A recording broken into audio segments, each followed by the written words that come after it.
C'est souvent lorsqu'on est privé de quelque chose qu'on réalise après l'importance que ça a dans notre vie. Si vous êtes privé d'écoute, si vous êtes seul, isolé, comme plusieurs l'ont été malheureusement pendant cette période trouble, cette période difficile, vous réalisez à quel point c'est important de partager ce que l'on ressent. Le moteur de mon travail, c'est d'amener les gens à exprimer ce qu'ils ressentent, exprimer qui ils sont, parce que c'est un besoin viscéral.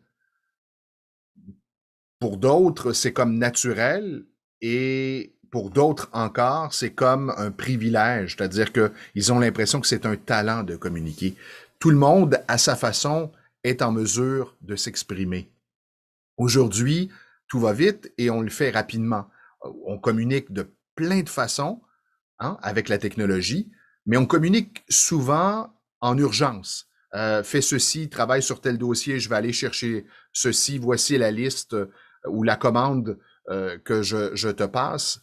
Mais est-ce qu'on prend vraiment une fois par jour le temps de s'arrêter avec quelqu'un et d'exprimer comment on se sent, comment on vit ces temps-ci, la vie, comment on voit les choses? C'est ça, la communication et l'expression de soi. C'est pas juste passer des commandes et exécuter une tâche. C'est exprimer comment vous vivez, comment vous percevez les choses, comment ça se passe.